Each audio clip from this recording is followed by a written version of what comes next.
Could the lure of big time payouts created by private equity Super League, could that destroy the two behemoth conferences, the SEC and the Big Ten, years down the road? It could. It might. Welcome to episode 406 of College Football's Peek Around the Corner with your host, Greg Pflugar. We cover everything in college football because we love everything in college football. And if you do as well, please subscribe to our channel, smash the like button if you like our content, and share the video with your family and friends. Let's not waste any more time. Ross Dellinger, Yahoo Sports, puts out an article this morning. Please put down your comments and thoughts in the comment section below the video. We will provide a link to this article in the description box. What's next for Greg Sankey? SEC after the latest round of power grabs and realignment? Dallas. Last summer, Greg Sankey fielded several phone calls from private equity firms seeking to arrange a meeting with the SEC commissioner, so he went. There was talk of a cash infusion of millions of dollars, new financial resources to enhance an already valuable brand and its members. He absorbed the information and learned plenty, but took no action.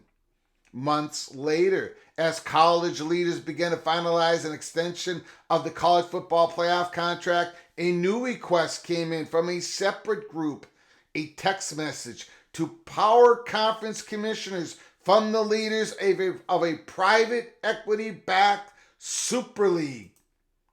Meet us for dinner in New York City. He didn't go. Greg Sankey did not go to that meeting in New York City. As it turns out, the Super League leaders had toiled behind the scenes, meeting for months with college athletic directors and school presidents, some of them even within the SEC. The talk centered around a consolidation of big brands, more attractive game day matchups more often, in a new look playoff, and a tiered distribution system for the league's most elite programs. I think ideas are best when they are shared through the front door, not the back door. Sankey told Yahoo Sports on Tuesday in a wide-ranging interview at day 2 of the 4-day SEC Media Days in downtown Dallas. Private equity, even more so perhaps than conference realignment, are some of the most popular buzzwords within college sports at the moment. Private equity, cash infusion, equity stake, venture capital. The jargon is growing more synonymous within the industry than touchdowns, field goals, first downs, and foul lines. Holy smokes, a year away from the most historic change in college sports history. A House settlement related revenue sharing model that permits schools to pay athletics directly. Universities, athletic departments, and whole leagues are searching for more revenue streams, such as commercial logos on football fields and naming rights deals with corporate sponsors. Another route is private capital, as explained on a school level in this story from May. We won't get into that. On a national scale, multiple separate groups have spent the last several months sharing models with school administrators that would turn the 133-team FBS college football division into a smaller group of heavyweights battling in a tiered system, some with or without relegation. Think the English Premier League. The proposals featured eye-popping money figures, some of them promising blue blood schools like Ohio State, Texas, and Alabama 3 or 4 times what they're currently receiving annual distribution money derived from more valuable television contracts than those currently exist. Despite the finalization of the college football playoff contract and an agreement that binds the 10 FBS conferences together for at least another 8 years, these private equity-backed Super League concepts are still lingering. Even with the contract in place, that binds the 10 FBS conferences together for another 8 years. The private equity-backed super leagues, the concepts, these working groups, and they've been going on. We at Peek Around the Corner know about it. We know about it. One of these is a proposal of a 48-team super league. In fact, these meetings are scheduled to continue next month.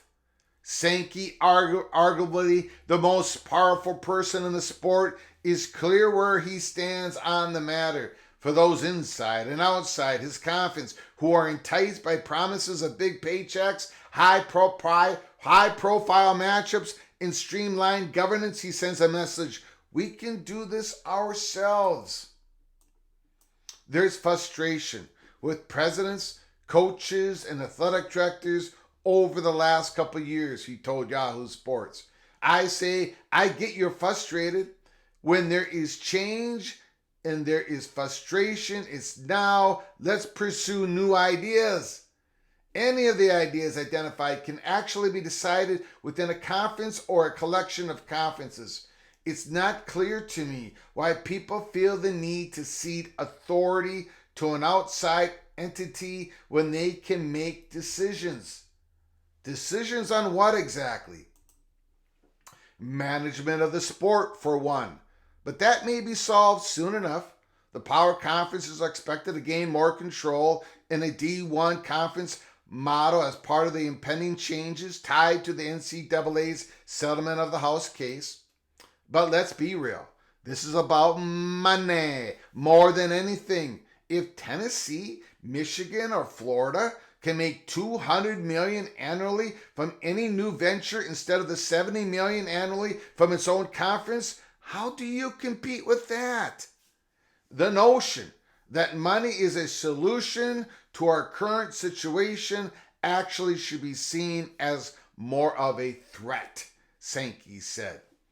In a system going through upheaval, just inserting a bunch of money does not resolve the issues at the core of the upheaval. But no one, not even Sankey, is under the belief that these external pressures are all negative. They will and have incited necessary change. He's in the midst of exploring opportunities with his membership. It's clear that schools have been approached, Sankey said. And that's the PATC money shot of the article. The biggest programs, the SEC, the Big Ten, and even outside those two conferences, schools have been approached by these private equity working groups, I'm going to call them, because that's exactly what they are. Private equity backed working groups trying to lure the biggest programs into a different world. I've gotten phone calls where they are approached, Sankey said. We have the strength and relationships here where we have candid dialogue within our conference. I don't think the outside ideas will stop. As I understand the reality of what's presented, we can make every one of those decisions on our own. Already changes are being made, whether because of these pressures or not. The Big Ten, for instance, ended its long-time tradition of sharing a portion of ticket revenues across the league. Even the SEC is searching for revenues far and wide. The conference recently signed a deal with Southwest Airlines as its official airline. In another potential revenue-generating move, the proposal to add a ninth SEC football game has been reintroduced as a topic on the administrative agenda, Sankey told Yahoo Sports. Those programs at first against adding a ninth conference game are more interested now in doing so, according to multiple administrators at conference schools, a way to enhance schedules with bigger matchups to generate more cash through ticket sales as well as television contract with ESPN. Any decision is expected next year after officials watch the first expanded college football play out. We will use that as a learning experience and see how the playoff committee evaluates competition rather than doing analytics to predict, Sankey said. That sets timing for the first quarter of next year. For many within the industry, there is but one final step, an inevitability in college sports: unequal conference revenue distribution, a system that rewards those programs generating more of the revenue. Should Vanderbilt, for instance, receive the same conference television check as Texas? As college athletics continues to burst free from its amateurism shell and rocket toward professionalism, external forces will press upon it. Where does it all end? According to one leader, the industry, for so long resistant to change, must look inward and do just that change. You had a system perceived as working pretty well, not perfect. There is no perfect. We are the classic of great is the enemy of good, Sankey said. It's hard to change when you think something works so well, and it's a historic model where you're in a higher education system. As we walk through this, don't cede authority to making decisions. We should take ownership. Holy smokes. Well, here at Peek Around the Corner, we've been saying a Super League could happen years down the road. No way can anybody shut the door on that possibility. We don't believe it could happen before 2026. There are contracts in place, but there's no question about it. These top branded schools are being lured by private equity-backed working groups to create a super league. There are proposals being shown all over the place. This is one of the reasons, the unspoken reason, why the SEC, there are schools in the SEC and the Big Ten are like, more expansion? Our conference is going to expand more? Why?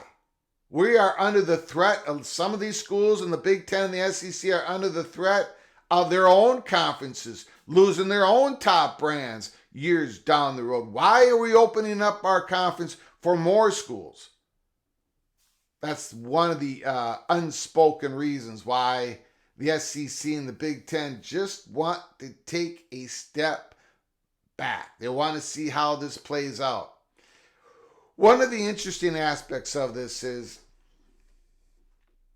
I don't believe if this Super League is created, not a two-conference breakaway, not the SEC and the Big Ten breaking off and doing their own thing. That is not the scenario that we're talking about here on episode 406. We're talking about the biggest brands of both those conferences breaking away from the other parts of those two conferences and possibly some Big 12 schools and ACC schools like a Florida State and Clemson.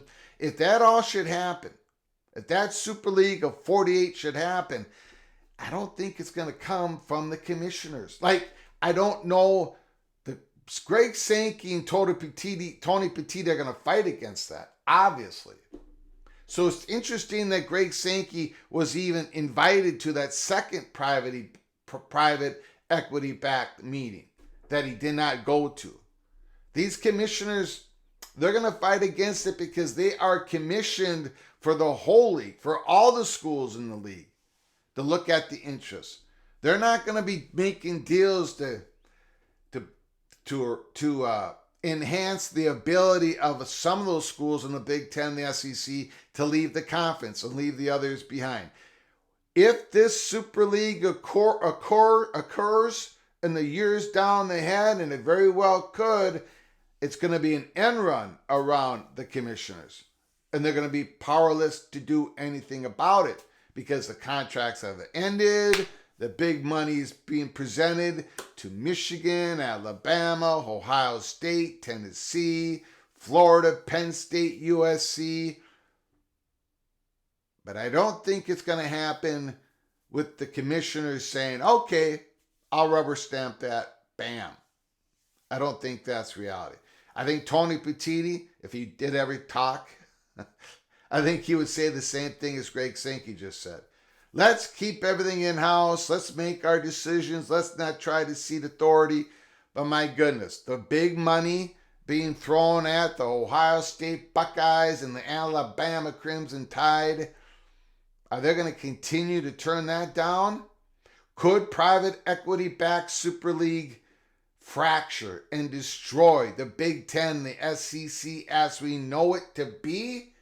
It could happen.